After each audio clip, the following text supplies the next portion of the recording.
नमस्कार। यो समाचारमा स्वागत छ। म रन्जु अधिकारी। म शशि नेपाल। सुरु गरौँ अहिलेसम्मका प्रमुख समाचारबाट।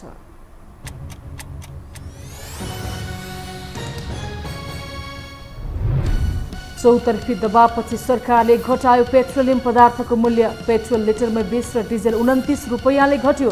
अन्य वस्तुको मूल्य पनि घटाउन गठबन्धनको निर्देशन। स्थानीय निर्वाचनको नतिजाले संघीय चुनाव जित्न सहज बनाएको एमालेको निष्कर्ष। गठबन्धनबाट देश नबन्ने ठोकुवा। मधेस विकासको गुरु योजना कार्यमाले भएको दावी। प्रचण्डकै कारण नेकपामा विभाजन आएको नेता गौतमको दावी। ओलीलाई संसद विघटन गर्न बाध्य बनाएको आरोप।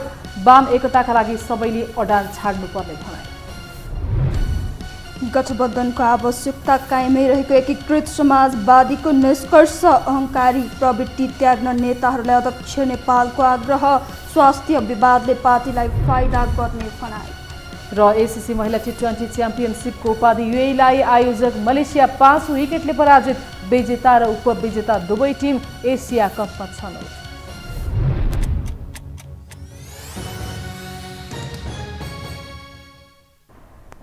अब समाचार विस्तारमा।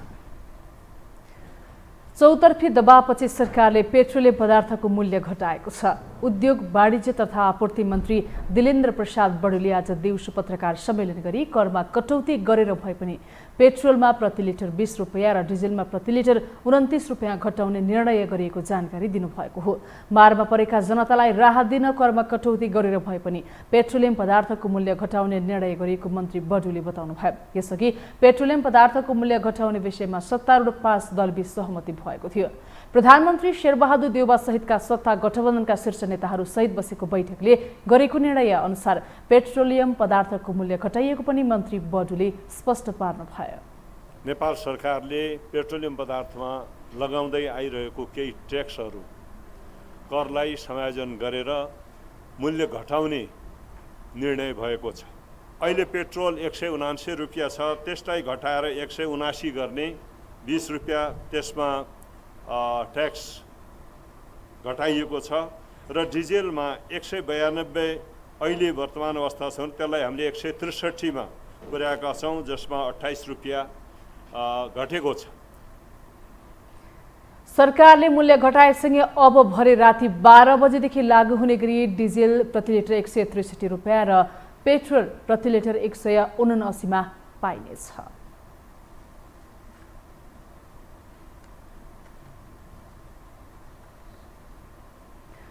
पाँच दलीय सत्ता गठबन्धनको बैठकले सबै क्षेत्रमा भएको मूल्य वृद्धि तत्कालै नियन्त्रण गर्न सरकारलाई निर्देशन दिएको छ। आज प्रधानमन्त्री निवास बालुवाटारमा बसेको बैठकले महँगीले नागरिक निकै समस्यामा परेको भन्दै इन्धन मात्रै नभएर बजारमा भइरहेको सबै क्षेत्रको महँगी तत्कालै नियन्त्रण गर्न निर्देशन दिएको हो। आजको बैठकमा प्रधानमन्त्री शेरबहादुर देउवा सहित 5 वटै दलका शीर्ष नेताको साथमा केही मन्त्रालयका सचिवलाई पनि बोलाइएको थियो। बैठककै निर्देशनमा पेट्रोलियम पदार्थको मूल्य घटिसकेको छ।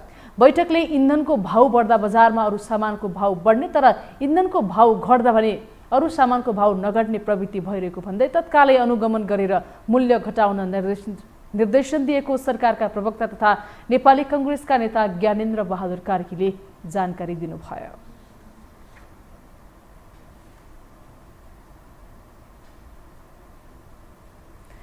नेकपा एमालेका महासचिव शंकर पोखरेलले स्थानीय तहको निर्वाचनको नतिजाले एमालेलाई संघीय चुनाव जित्न सहज भएको बताउनु भएको छ।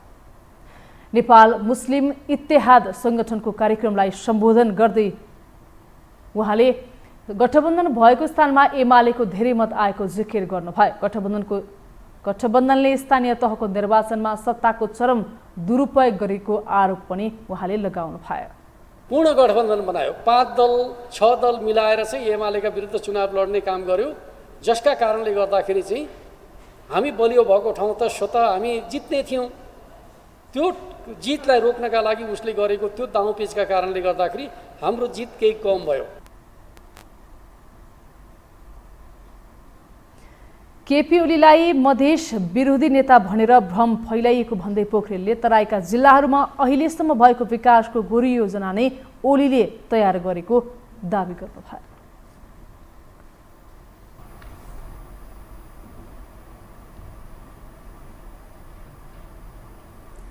अब बाँकी समाचार। पूर्व उप प्रधानमन्त्री एवं राष्ट्रिय सभा सदस्य वामदेव गौतमले पुष्पकमल दाहाल प्रचण्डका कारण नेकपा विभाजन भएको आरोप लगाउनु भएको छ। आज नेकपा एकता राष्ट्रिय अभियानको कार्यक्रममा बोल्दै सदस्य गौतमले अध्यक्ष प्रचण्डले तत्कालीन अर्का अध्यक्ष एवं प्रधानमन्त्री केपी शर्मा ओली विरुद्ध अविश्वासको प्रस्ताव ल्याएपछि ओलीले अविश्वास प्रस्ताव प्रस्तुत गर्ने स्थान नै ध्वस्त पारेको बताउनु भएको हो। उहाँले एउटा अध्यक्ष प्रधानमन्त्रीको विरुद्धमा अविश्वासको प्रस्ताव, त्यसको जवाफमा प्रधानमन्त्रीले संसद नै विघटन गर्नु कुनै हिसाबमा उचित नभएको बताउनु भयो। उहाँले पहिलो चरणमा अध्यक्ष प्रचण्डको दोषका कारण नेकपा विभाजित भएको प्रति लक्षित गर्दै फलस्वरूप ओलीले संसद बन्द गरेको बताउनु भयो। विरुद्धमा अविश्वास प्रस्ताव, त्यसको जवाफमा प्रधानमन्त्रीले संसदै विघटन गरेर निर्वाचनमा जान्छु भनेर भन्ने अर्को चाहिँ घटना, यी दुईटै घटनामा हामी सहमत हुन सकेनौँ। मेरो विचारमा कोही पनि सहमत नहुन पर्ने हो, कोही पनि सहमत नहुन पर्ने हो, तर एक थरी कामरेडहरू त्यसरी विभाजित भएर लाग्नुभयो। गौतमले नेपाली काङ्ग्रेस पार्टी दलाल नोकरशाही पुँजीपति वर्गको पार्टी नभएको पछिल्ला घटनाक्रमले देखाएको बताउनु भयो। राष्ट्रिय सभा सदस्य गौतमले स्थानीय निर्वाचनको नतिजालाई हेर्दा नेपाली काङ्ग्रेस आउँदो निर्वाचनमा पनि पहिलो पार्टी बन्ने देखिएको बताउनु भयो।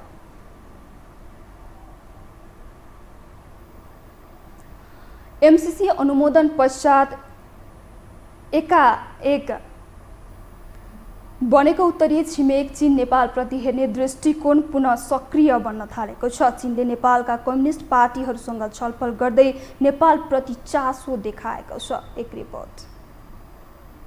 तत्कालीन नेपाल कम्युनिस्ट पार्टी नेकपाको उदय र पतनको साक्षी बनेको छिमेकी मुलुक चीन अमेरिकी सहयोग परियोजना एमसीसी सदनले अनुमोदन गरेपछि र अमेरिकी सक्रियता नेपालमा बढेपछि पूर्ण रूपमा सक्रिय देखियो। सी विचारधाराको प्रशिक्षण दुई मुलुकका कम्युनिस्ट पार्टीहरू बीचको सहकार्य समेत पाता लियो। तर नेपालका वामपन्थी दलहरूको एकताप्रति चीन सधैँ प्रयासरत रहँदै आएको छ। चीनबाट हुने हरेक उच्चस्तरीय भेटघाट होस् या दुई मुलुकका कम्युनिस्ट पार्टी बीचको बैठकमा नेपालको कम्युनिस्ट एकताको विषय झाँगिने गर्दछ। यो विषय पुनः एकपटक चर्चामा छ। नेपालप्रति चीनको चासो सतहमा आएको छ। अमेरिकी सैन्य सहयोग स्टेट पार्टनरशिप प्रोग्राम एसपीपी अस्वीकार गर्ने नेपालको निर्णयको स्वागत गरेको चीनले लगत्तै नेपालका दुई ठूला कम्युनिस्ट पार्टी नेकपा एमाले र नेकपा माओवादी केन्द्रका शीर्ष नेतासँग भिडियो वार्ता गरेको छ।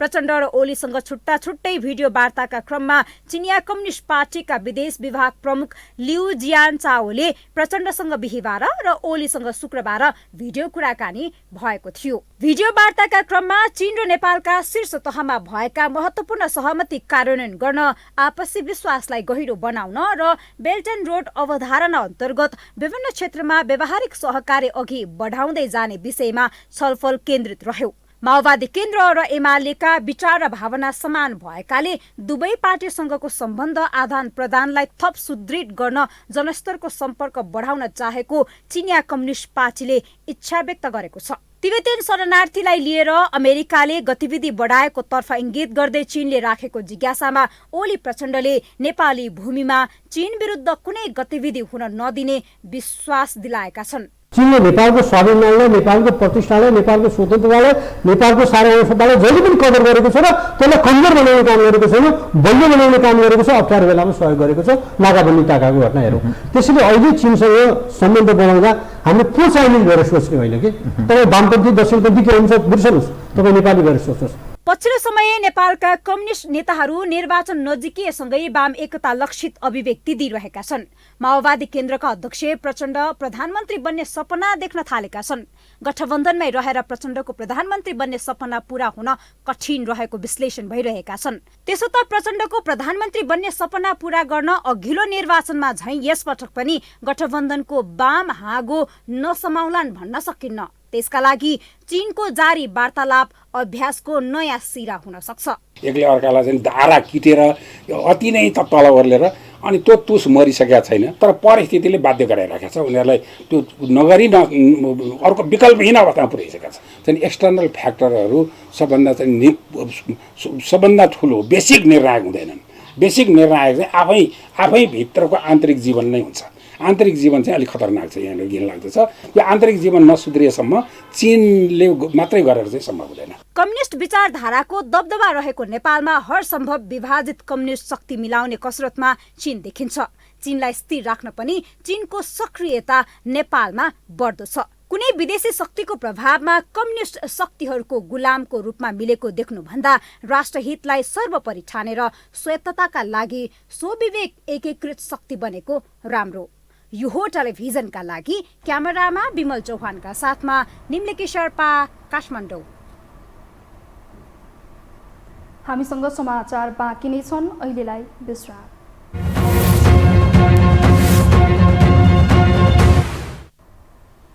विश्रामपछि स्वागत छ। अब बाँकी समाचार। नेकपा एकीकृत समाजवादीका अध्यक्ष माधव कुमार नेपालले आफ्नो साथ छाडेर एमालेमै बसेका 10 स्थायी कमिटी सदस्यहरू दास बनेर बसेको आरोप लगाउनु भएको छ। पार्टीको जारी केन्द्रीय कमिटी बैठकलाई सम्बोधन गर्दै अध्यक्ष नेपालले 10 भाइको दिमागबाट अझै नशा उत्रिन नसकेको टिप्पणी गर्नुभयो। नेकपा एमालेबाट विद्रोह गर्नु जायज रहेको भन्दै एमाले त्यही रहेकाहरूले पदीय गरिमा र सम्मान नपाएको बताउनु भयो। उहाँले पछिल्लो विवाद पार्टीलाई थप मजबुत बनाउने दावी पनि गर्नुभयो। बैठकमा अध्यक्ष नेपालले गठबन्धनमा रहेका सबै दल सहकार्यको आवश्यकता कायमै रहेको निष्कर्षमा पुगेको जानकारी पनि दिनुभएको थियो।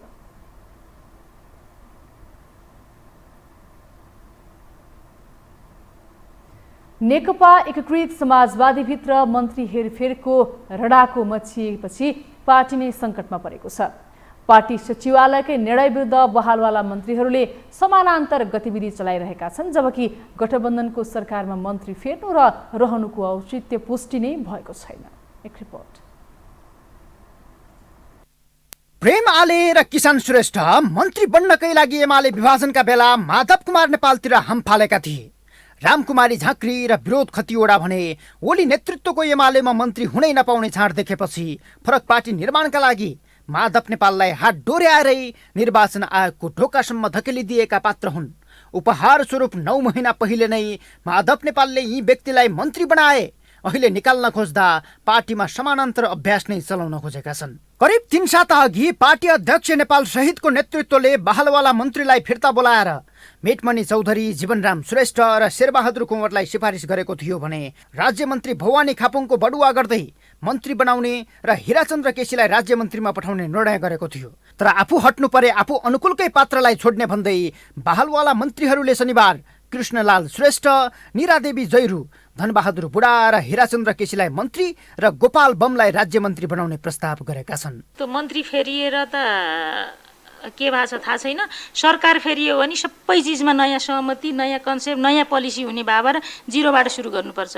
शहरी विकास, हाम्रो राष्ट्रिय शहरी नीति सरकार चेन्ज भएको कारणले जिरोबाट सुरु गर्यौँ। अरू योभन्दा अगाडि नै भएका सबै जिरोबाट यसरी नै सुरु गरेको हो र यो मेरो सक्सेसर मन्त्री अर्को आयो भने पनि त्यो जिरोबाटै सुरु हुन्छ। नेपालले पार्टी सचिवालय मार्फत गराएको निर्णय गठबन्धन सरकारका प्रधानमन्त्री शेरबहादुर देउवाले लामो समय तामेलीमा राखिदिएपछि समाजवादीमा अहिले अशान्ति मच्चिएको छ। पार्टी अध्यक्ष नेपाल सहितको नेतृत्व पंक्तिले सरकारबाट फर्किन दबाब दिइरहेका बेला शुक्रबार 4 मन्त्रीले 10 सांसदको हस्ताक्षर सहित नेतृत्वलाई पत्र नै बुझाए। अपरिपक्व निर्णय गरेको भन्दै आक्रामक बनेका उनीहरूले शनिबार पार्टीले गरेको सिफारिस विरुद्ध फरक सूची तयार पारेका छन्। फलत अहिले समाजवादीभित्र विगतमा एमालेकै जस्तो समानान्तर गतिविधि चलिरहेको छ। पहिलो कुरा देउबाजीले उहाँलाई बिदा गर्नु पर्थ्यो र अर्को शपथ ग्रहण गराउनु पर्थ्यो। दोस्रो कुरा पार्टीको निर्णयलाई उच्च ढङ्गले कदर गर्नका निम्ति उहाँहरू आफैले अब हामीले छोडिदिउँ, त्यसो भए पार्टीले निर्णय गरिसक्यो भनेर अध्यक्षलाई भेटेर उहाँले राजीनामा दिनु पर्थ्यो। त्यो पनि नगरेर केही समय अल्झिएर बसिरहेको हुनाले अब उहाँहरूलाई या त देउबाजीले तत्काल अर्को शपथ ग्रहण गराउने तयारी गर्नुभएको छ। उहाँ त हिजो पनि तयारी गर्दै हुनुहुन्थ्यो, हिजो भ्याइन भन्नुभयो, आज भ्याइन भन्नुभयो, सायद भोलि गर्नु होला। एकातर्फ मन्त्रीहरूले हेरफेरको विषय लम्ब्याउने नेतृत्वमाथि दबाव बढाउँदै जाने, सकेसम्म आफ्नै निरन्तरता सुनिश्चित गर्ने, नभए आफू अनुकूलकै मन्त्री पठाउने गृह कार्य चलाइरहेका छन्। अर्कोतर्फ मन्त्री बन्न पर्खिरहेका नेताहरूले निर्णय कार्यान्वयनमा भएको ढिलाइप्रति पार्टी नेतृत्व, प्रधानमन्त्री र माओवादी केन्द्रका अध्यक्ष प्रचण्डप्रति असन्तुष्टि व्यक्त गरिरहेका छन्। मन्त्री छोड्न र मन्त्री हुनकै लागि मरिहत्या गरिरहेका नेताहरूका कारण समाजवादी पार्टी निर्माणको 1 वर्ष नपुग्दै धर्मराउन पुगेको छ। पार्टीले सिफारिस गरेपछि समयमै निर्णय कार्यान्वयन गराउनुपर्ने प्रधानमन्त्री समेत यसमा बाधक जस्तो बनेका छन्। यो उहाँहरूकै पार्टीभित्र चाहिँ भोलि समस्या चाहिँ अरू जटिल नबनोस् भन्नको लागि एउटा संयमता मात्रै हो प्रधानमन्त्रीको। तर के छ भने त्यो केही समय लिएको मात्रै हो त्यसका लागि। तर उहाँले त्यो कार्यान्वयन नगर्ने र उहाँहरूलाई चाहिँ अपमानित गर्ने भन्ने कुरा चाहिँ छैन। मन्त्री हेरफेरकै विषयले द्वन्द्वको अवस्था बनेपछि पार्टीमा सन्तुलन मिलाउन अध्यक्ष नेपाललाई हम्मे परेको छ। नेपालको सङ्कटमाथि पूर्व सहयात्री तथा विभाजनका बेला अन्तिममा ओलीतिर हानिएका नेताहरूले खुचिङ खाइस शैलीमा असन्तोष प्रकट गरिरहेका छन्। तर नेपालले आफूलाई साथ नदी एमालेमा रहेका 10 भाइलाई दासको संज्ञा दिँदै धारे हात नलगाउन सुझाव नै दिएका छन्। यी कथित 10 भाइका विभिन्न मानिसहरूका अभिव्यक्ति म सुन्दैछु। अझै पनि तिनीहरू त्यो नसाबाट, उनीहरूको दिमागबाट नसा अझै पनि उत्रेको छैन। तथा नाम तथा भावी लेखिरहेका छन्। दासोचित ढङ्गले त्यहाँ बसिरहेका छन्। कुनै मूल्य र मान्यता उनीहरूको छैन। कुनै पदीय गरिमाको उनीहरूले सम्मान पाएका छैन। तर पनि अहिले हामीलाई धारे हात लगाउनका लागि दुस्साहस गरिरहेका छन्। नगरौँ। समाजवादीमा मन्त्री फेरिदा त्यसको दबाव काङ्ग्रेस र माओवादीमा पर्नेछ। जसपा यसै पनि विभाजनको डिलमा छ। तर मन्त्री फेर्नु र रहनुको औचित्य भने कतैबाट पनि पुरा भएको छैन। जबकि सरकारमा हुँदा पनि उनीहरूले कुनै ढङ्गको काम गर्न सकेका छैनन्। चर्चामै शहरी विकास मन्त्री बनेकी रामकुमारी झाँक्रीदेखि अश्लील गालीगलौजमा पटक पटक मुछिएर नैतिकता गुमाएका प्रेम आलेसम्म सरकारमा रहनुको औचित्य छैन। माओवादीका नैतिक हराम अर्थमन्त्री जनार्दन शर्मादेखि काङ्ग्रेसका काम न काजका राज्यमन्त्री उमेश श्रेष्ठ हुँदै परराष्ट्र मन्त्री नारायण खड्कासम्म सरकारमा रहनुको औचित्य पुष्टि हुन सकेको छैन। फलत मन्त्रीको लडाईँ पार्टी र सत्ताका लागि आवश्यक भए पनि मुलुकका लागि भने दुर्दशा मात्र बनेको छ। यो हो टेलिभिजनका लागि सन्तोष बिके थापा, काठमाडौँ। अब बाँकी समाचार। लामो समय भयो नेकपा विभाजन भएपछि हराएका वामदेव गौतम एमाले विभाजनपछि त गुमनाम झैँ छन्। कुन बेला नेकपा एकताको अभियान चलाएका उनी फेरि त्यही अभियानमा देखिन थालेका छन्। एक रिपोर्ट। एमालेका केपी शर्मा ओली र माधव कुमार नेपाल 2 ध्रुवतिर बाँडिएपछि एमालेमा कुनै बेला प्रभावशाली निर्णायक छवि बनाएका एक पात्र छन् जो चुपचाप र गुमनाम छन्। ओली माधव 2तिर भाग लाग्दा उनी बीचको डिलमा छन्। कहिले माधवतिरको समर्थन, कहिले ओलीतिरको आकर्षण। ओली माधव भन्दा उमेरले अलि पाका वामदेव गौतमको आगामी राजनैतिक यात्रा निकै सकसपूर्ण घडीमा छ। नेकपा विभाजन ताका नै एकताको पक्षमा उभिएका वामदेव अहिले पुनः नेकपा बिउताउने तयारीमा रहेको भन्दै सार्वजनिक भएका छन्। आजभोलि वामदेवका लागि पार्टी सम्बोधन गर्न पद समेत छैन। एमाले विभाजनका बेला ओली च्यासल र माधव निर्वाचन आयोगतिर हानिँदा वामदेव घरमै बसे। तथापि स्थानीय तहको निर्वाचनमा माधव नेपालको पार्टीलाई जिताउने गरी नैतिक समर्थन देखाए। अहिले उनी नेकपा विभाजनको हिसाब एक नेतासँग खोजिरहेका छन्। केही दिनअघि ओलीकै अहङ्कारले नेकपा विभाजन भएको दाबी गरेका वामदेवले शनिबार प्रचण्डकै कारण पार्टी फुटेको आरोप लगाएका छन्। तर नेताहरू वामदेवकै कारण नेकपा विभाजन भएको दाबी आरोप लगाइरहेका छन्। नेकपा फुटको सङ्घर्षमा रहेका बेला तत्कालीन अध्यक्षद्वय ओली र प्रचण्डलाई मिलाउने भन्दै वामदेवले कहिले प्रधानमन्त्री त कहिले पार्टी अध्यक्षको दाउ छोपेका थिए। एमाले विभाजनको डिलमै रहेका बेला पनि पार्टी एकताको जिम्मा मलाई दिनुहोस्, ओली र माधवलाई मान्य हुने गरी एकता गर्छु भनेका उनले आफैलाई नेतृत्वमा देख्न थालेपछि झनै समस्या बल्झिएको थियो। अहिले उनै गौतमले ओली माधव मात्रै होइन कि प्रचण्ड सहितको नेकपा पुनरुदयको अभियान चलाउने बताएका छन् र यसका लागि एकल पार्टी अध्यक्ष र प्रत्यक्ष निर्वाचित राष्ट्रपतीय प्रणालीमा जाने प्रस्ताव उनले गरेका छन्। यस विकल्पमा एमाले, नेकपा एस र नेकपा माओवादी केन्द्रको धारणा सम्भवतः गौतमले बुझ्ने र पार्टी एकताको नयाँ सिरा अपनाई आफ्नो आवश्यकता र भूमिका भावी राजनीतिमा देखाउने गौतमको सूत्र देखिएको छ। यो हो टेलिभिजनका लागि सन्तोष बिके थापा, काठमाडौँ। स्वतन्त्र र नयाँ दल खोलेर उम्मेदवारी घोषणा हुने क्रम बढेसँगै परम्परागत भनिएका शक्तिहरू भने आलोचनामा उत्रिएका छन्। दलहरूको संरक्षणमा मौलाएको दण्डहीनता र अराजकताको विकल्पका रूपमा यस्ता उम्मेदवार देखिएको विश्लेषणका बीच पनि पुराना दल समीक्षा गर्न तयार छैनन्। एक रिपोर्ट। आफूसँग एउटा मिडिया छ, यताउता छ, मिडियाबाट यसो चिनिएको पनि छ। यस भललाई छोपेर ठ्याक्क अब एम्बिसन कतिसम्म पुग्यो भने पुग्नु स्वाभाविक हो। कहिले कहिले त्यस्तो हुन्छ, अधिनायक बारमा बाइफ्लोक पनि अनेक चिजहरू आउँछ। कहीँ खेलाडी आउँछ, कहीँ कलाकार आउँछ, कहीँ के आउँछ, एकछिनका लागि आउँछ, तर त्यसले देशलाई ड्राइभ गर्छ त, विचार हुन्छ उसँग। यो टङ्कप्रसाद आचार्य स्मृति प्रतिष्ठानले आयोजना गरेको संवाद कार्यक्रममा नेकपा एमालेका अध्यक्ष केपी शर्मा ओलीले दिएको अभिव्यक्तिको अंश हो। नयाँ पार्टी घोषणासहित राजनीतिमा होमिएका रवि लामिछाने केन्द्रित यो अभिव्यक्तिमा उनले भलमा माछा मार्न आएको भन्दै व्यङ्ग्य मात्र कसेनन् कि राजनीतिक संगठनका लागि विचार चाहिनेसम्म भन्न भ्याए। पत्रकारिताको आकर्षकै जागिर होला छोडेर राजनीतिमा तिमीहरू राजनीतिक कर्मीहरू भनेको नालायक हौ भनेर हामी जस्ता लायकहरू देश दुनियाँ बुझेका भनेर आएका साथीहरू अहिले त के भनेदेखि थोत्रो फालिएको राजतन्त्रको यसो उत्खनन गर्न पुगेका छन् नि त वैचारिक हिसाबले। अथवा विचार बिनाको राजनीति के हुन्छ भने त्यस्तो हुन्छ क्या। केही दिन अघि मात्र प्रधानमन्त्री पत्नी डाक्टर आजु राणाले पनि काठमाडौँका मेयर बालेन्द्र शाहमाथि यस्तै आक्षेप लगाएकी थिइन्। उनले बालेन्द्रले कुनै एक फेसबुक पेजलाई प्रयोग गरेर चुनाव जितेको बताएकी थिइन्। परम्परागत शक्ति भनिएका दलका नेताहरूको यो त्रसित अभिव्यक्ति स्वतन्त्र उम्मेद्वारको लहर नयाँ दलप्रतिको जनताको उत्साहको उपज हो। स्थानीय तहको निर्वाचनमा ठूला दललाई पन्छाउँदै स्वतन्त्र उम्मेद्वारले जितेपछि आगामी प्रदेश र सङ्घको निर्वाचनमा स्वतन्त्र उम्मेद्वारी दिनेको होड नै चलेको छ। काठमाडौँमा सबैभन्दा उभार्ने आएको आकांक्षीहरूको उपस्थितिले काठमाडौँ 5बाट सांसद ईश्वर पोखरेल, क्षेत्र नम्बर 4बाट गगन कुमार थापा, क्षेत्र नम्बर 8बाट जीवनराम श्रेष्ठ, क्षेत्र नम्बर 6बाट भीमसेन दास प्रधान, क्षेत्र 2बाट माधव कुमार नेपाल, क्षेत्र 1बाट प्रकाशमान सिंह लगायतका शीर्ष नेताहरूलाई नै चुनौती थपिदिएको छ। दलको विकल्प दल भए पनि अबका मतदाताले विचारलाई मतदान गर्ने विश्वास राख्ने नयाँ अनुहारहरूले यसलाई कम नआक्न चुनौती नै दिन थालिसकेका छन्। फाइट गरे 50-50 हुन्छ हैन, फाइटिङ गरेर अब पुरानै लिगेसन जाने दास भएर बस्नुपर्ने, दास मानसिकतामा डेभलप हुनुपर्ने हैन। चुनौती भन्दा पनि उहाँहरूको चरित्र ठिक भएन, एउटा दलमा हुनुपर्ने ह्यान्डओभर सिस्टम छैन।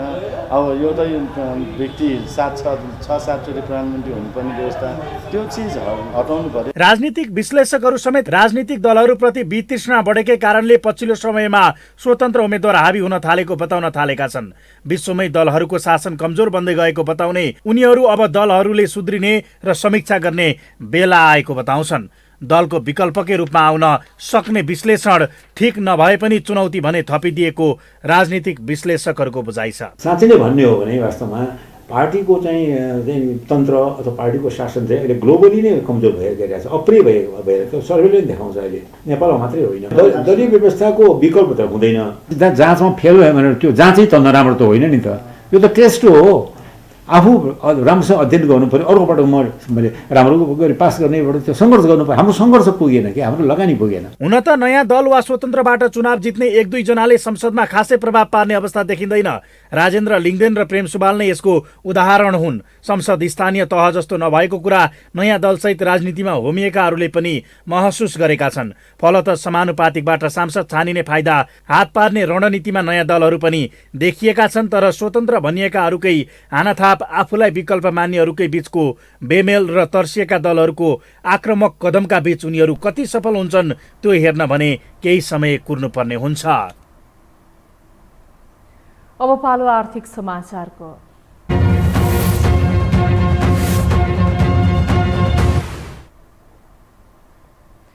नेपालमा स्वचालित मूल्य प्रणाली अनुसार पेट्रोलियम पदार्थको मूल्य निर्धारण हुने बताइए पनि त्यो कार्यान्वयनमा भने आउन सकेको छैन। हचुवाको भरमा मूल्य निर्धारण गर्दा आर्थिक सङ्कट निम्तिने जोखिम बढ्दै गएको छ। एक रिपोर्ट। नेपाल आयल निगमले जेठ 1 गते पेट्रोलको मूल्य 10 रुपियाँले बढायो। मूल्य समायोजनपछि 170 कायम रहेको पेट्रोलको मूल्य 9 दिनपछि फेरि 10 रुपियाँले नै बढाएर 180 पुर्याइयो। सडक र सदनमा दिएको चौतर्फी दबावपछि त्यसको 11 दिनपछि मूल्य 170 मै झारियो। मूल्य घटाएको 7 दिन बित्न नपाउँदै फेरि 8 रुपियाँले बढाएर 178 बनाइयो। फेरि त्यसको 10 दिनपछि 21 रुपियाँले बढाएर पेट्रोलको मूल्य 179 रुपियाँ पुर्याएको थियो। यो 41 दिनको अवधिमा 5 पटकसम्म मूल्य समायोजन गरेको निगम विरुद्ध विद्यार्थीहरू सडकमा नै ओर्लिए। मूल्य वृद्धिबाट जनताहरू निकै नै मर्कामा परेको भन्दै सत्तारूढ गठबन्धनका नेताहरूबाटै सदनमा सरकारको चर्को आलोचना भयो। त्यसैले हिजो शुक्रबार बसेको संसदीय समितिले पेट्रोलियम पदार्थमा लगाउने करमा 50% छुट दिन निर्देशन दियो। शनिबार बसेको सत्ता गठबन्धनको बैठकले त्यसलाई लागू गर्न सरकारलाई सुझाव दिने निर्णय गर्यो र आजै दिउँसो सरकारले करमा कटौती गर्दै पेट्रोलियम पदार्थको मूल्य घटाउने घोषणा गरेको छ। निगमको यो कार्य ठ्याक्कै बच्चा बच्चीले समय भुलाउन खेल्ने भाँडाकुटी जस्तै बनेको छ। अब अहिलेको अवस्थामा बढी मारमा परेको अवस्था डिजल र पेट्रोलमा लागिरहेको जुन ट्याक्स छ त्यसलाई हामीले अहिले पेट्रोल 179 रुपियाँ छ, त्यसलाई घटाएर 179 गर्ने, 20 रुपियाँ त्यसमा ट्याक्स घटाइएको छ र डिजेलमा 192 अहिले वर्तमान अवस्था छ त्यसलाई हामीले 163 पुर्याएका छौँ, जसमा 28 रुपियाँ घटेको छ।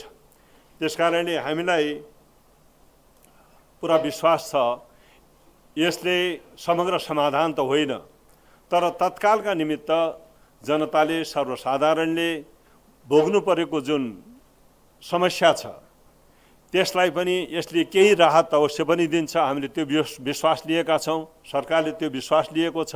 सरकारले यसरी दबावमा आएर मूल्य समायोजन गर्ने भन्दा पनि विकल्प खोज्न जरुरी छ। अन्तर्राष्ट्रिय बजारमा नै पेट्रोलियम पदार्थको कच्चा पदार्थमा मूल्य वृद्धि भइरहँदा सरकारले कति दिनसम्म त्यसको भार थेक्न सक्ला? सरकारले कर घटाए भन्नुभन्दा पनि अब मुलुकको अर्थतन्त्रको बारेमा नै गम्भीर भएर सोच्ने दिन आएको छ। देशमा उत्पादन हुने विद्युत र उत्पादनै नहुने वस्तु पेट्रोलियम पदार्थ, तर खपत भने विद्युतको भन्दा पेट्रोलियम पदार्थको नै बढी छ। मुलुकको यो भयावह स्थितिलाई कम गर्न ऊर्जा व्यवस्था राम्रो हुनै पर्छ। ऊर्जा सङ्कटमा होइन, ऊर्जा व्यवस्थापनमा ध्यान जान जरुरी छ। देशभित्र उत्पादन हुने वस्तु इलेक्ट्रिसिटी र एक थोपा पनि उत्पादन वस्तु पेट्रोलियम पदार्थ, यो विषयमा हामीले केही विषय सोच्नुपर्छ र चाहिँ चाँडै नै के भने अब इलेक्ट्रिसिटी भेहिकलका कुराहरू पनि छन्। डेभलप कन्ट्रीमा युरोपतिर चलाएको ट्रमका विषय पनि कुरो छ। जब इलेक्ट्रिसिटी बढी हुन्छ भने त्यसको व्यवस्थापन गर्नु पर्यो भनेर मेरो फेरि पनि ऊर्जा सङ्कट होइन, ऊर्जा व्यवस्थापनमा हामीले ध्यान पुर्याउनु पर्छ। मुलुकको अवस्था भयावह भइरहँदा पेट्रोलियम पदार्थको आयातमा कमी भने आउन सकेको छैन, बरु वर्षै पछि यसको माग बढी नै रहेको छ। गत वर्ष 1,58 करोडको पेट्रोलियम पदार्थ आयात भएकोमा यो वर्षको जेठ मसान्तसम्म मात्रै 2,70 करोडको आयात भइसकेको छ। त्यस्तै एलपी ग्यासको खपत मात्रै पनि महिनै पछि बढिरहेको छ। गत चैतमा 35,000 मेट्रिक टन आयात हुँदा वैशाखमा 45,000 र जेठमा 48,000 मेट्रिक टन आयात भएको छ। एक वर्षमा मुलुकको आयात कहाँ पुगिसक्यो त्यसको मूल्याङ्कन राज्यले गर्नै पर्छ। राज्य सङ्कटमा भएको बेला देशको सबै निकायले एक आपसमा समन्वय गर्नै पर्छ। अहिलेकै विद्युत महसुलमा जनताले विद्युतीय सामान इन्डक्सन चुलो प्रयोग गर्ने स्थिति छैन। हालको विद्युत महसुलको तुलनामा एलपीजी ग्यास नै सस्तो पर्ने तथ्याङ्कले देखाउँछ।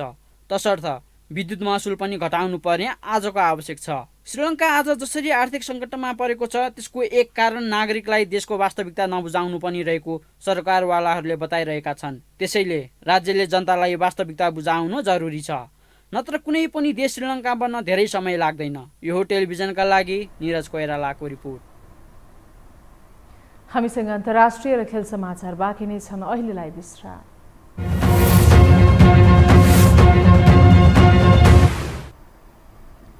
विश्रामपछि स्वागत छ। अब पालो अन्तर्राष्ट्रिय समाचारको।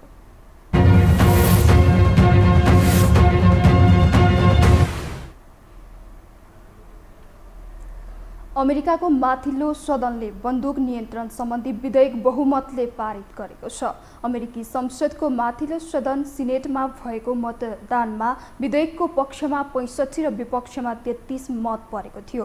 बन्दुक हिंसा नियन्त्रण सम्बन्धी विधेयक पारित भएकोमा खुसी व्यक्त गर्दै राष्ट्रपति जो बाइडेनले विद्यालयमा बालबालिकाहरूलाई सुरक्षित बनाउन मद्दत पुग्ने विश्वास लिएका छन्।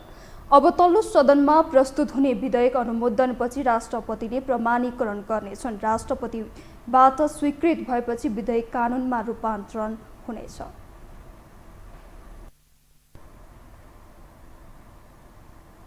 अब खेल समाचार।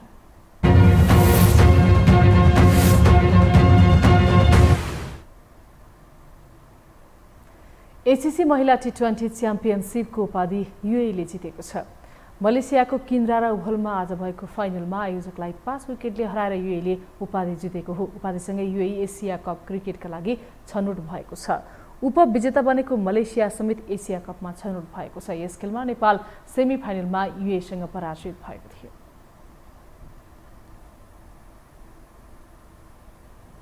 अब मौसम सम्बन्धी जानकारी।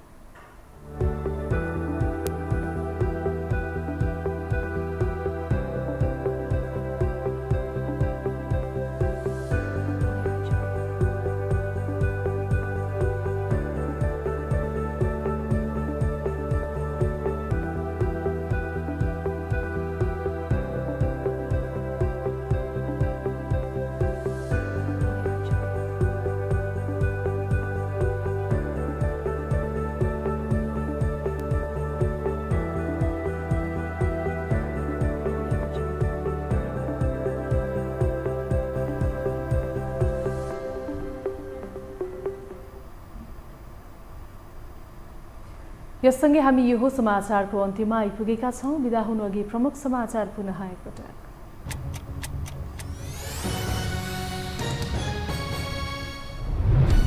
चौतर्फी दबावपछि सरकारले घटायो पेट्रोलियम पदार्थको मूल्य। पेट्रोल लिटरमा 20 र डिजेल 29 रुपियाँले घट्यो।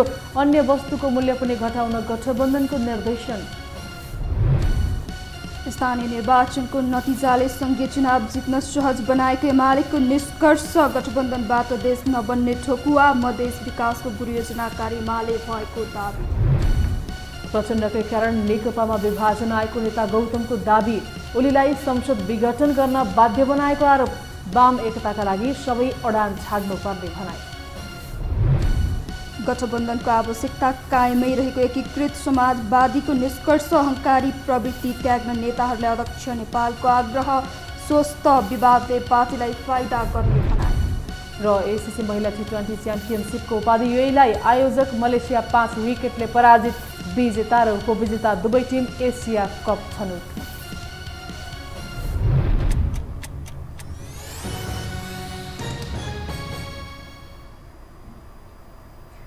हवस् त यो समाचार सकियो। समाचार बुलेटिनका साथै यो टेलिभिजनका सम्पूर्ण कार्यक्रम यो टेलिभिजन.com, यो खबर.com, युट्युब र फेसबुकमा पनि पढ्न र हेर्न सक्नुहुनेछ। मोबाइलमा यो टिभी एप डाउनलोड गरी हामीलाई प्रत्यक्ष हेर्न सक्नुहुनेछ। तथ्य सहितको निष्पक्ष समाचार तथा मनोरञ्जनका लागि हेर्दै रहनुहोला यो टेलिभिजन। नमस्कार।